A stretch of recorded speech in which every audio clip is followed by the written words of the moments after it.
Background and foreground. When you're on the road, particularly getting to different gigs and events, there's a lot of time by yourself to sort of think, to gestate, unless you've got a podcast rolling, and even then, my mind tends to wander. I don't know about anybody else's. So the one of the things I was thinking about on the way up here was the concept of background and foreground. I came to that conclusion. It wasn't the first thing I thought of, but I don't know that this could become a long video if I take you through the entire thought process. I've been wrestling with some things in the Aether Sphere series. I've got some new elements that have popped into my mind that seem very relevant and exciting, and I've been trying to think of how to thread it into the framework of the overall story. Does it fit?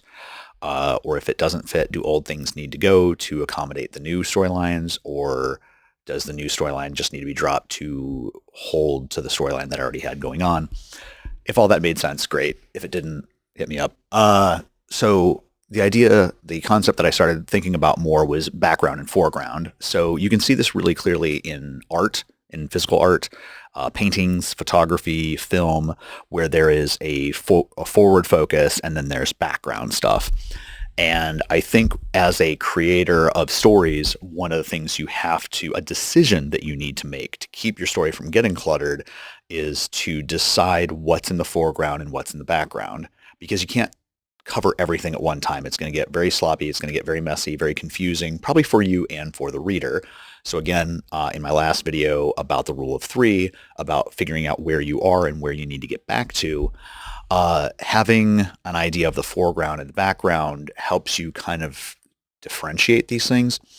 And what I mean when I say that is that you want to have a central focus at one point in time. Now, there can be other subplots going on in the background. So for instance, right now, the focus of the story is to get the gem, all right? What's the thematic reason behind the gem? Does the gem represent one of the main characters taking control over their lives again? Does it represent redemption? Does it represent fulfilling a promise to somebody? And that's going to be the decision by you, the author.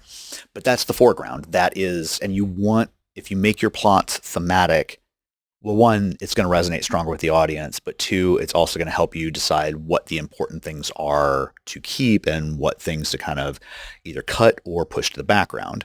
Now, the background stuff can be the romantic tension between two characters, or the tension between two other characters that are enemies or are scorned lovers, or are in two people that traditionally don't like each other that are in a tenuous alliance, and all that's in the background, but that's not the focus of the scene at that point in time. Now, you can shift focus in different scenes to give a little more breathing room to the subplots, as you're going through, but the overall focus of that story needs to be in the foreground. And then you can have lots of other things happening in the background as you want to and as you can juggle it. And as a fantasy writer, it's tough because there are certain things, you can't jam everything into every single chapter as much as we'd love to. It gets very convoluted, it gets very messy, it gets very confusing.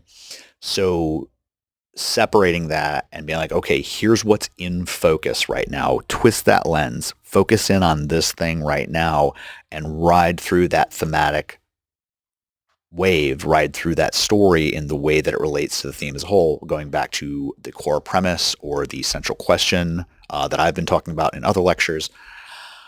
So having that focus, knowing the thing that you're focusing in on, all right, and this is the piece of the story that resonates with the character, resonates with the overall plot, resonates with the theme. That is the focus. Other things in the background that are happening or that are being referenced should reinforce that theme. And that's another thing that helps you make the background strengthen the foreground. Because if you think about it like, one of your favorite paintings or photographs, the background is helping tell the story of whatever's going on in the foreground. Whether it intended to or not. So if there's, like, let's say it's a photo of a marriage proposal and there's a war going on in the background, that's sending a very different message than a proposal with family members all clapping around, which sends a different message of a marriage proposal in a dingy apartment with nobody else around. All right. The background is reinforcing the story. It's reinforcing the theme and the premise that you are trying to explore. So just keep that in mind. If you were at a point in your story where you're racking your brain and you're trying to figure out, like, okay, I've got all these different moving pieces. How do I make it all make sense? Focus in. Decide what that central question is, what that core premise is. What is the theme you were exploring at that time? How is the character working through something that promotes that theme or is is connected to that theme? Also, how are you exploring that theme? Okay, and that's your focus. And then you can let the other things kind of happen in the background. But again, the background stuff, the other relationships, the whatever conflicts are going on behind the character, or whatever even texture, if they're traveling through some place that is very scary or unknown or anxiety, driving, have that reinforce the theme. It will give you a lot more clarity as a creator, and it will give more clarity to the audience so they will be more able to engage with the story. That's most of my thought process on that. I can't do a Q&A here, but if any of you have any questions or comments, feel free to hit me up in the comments. Like and subscribe, and I will see you next time.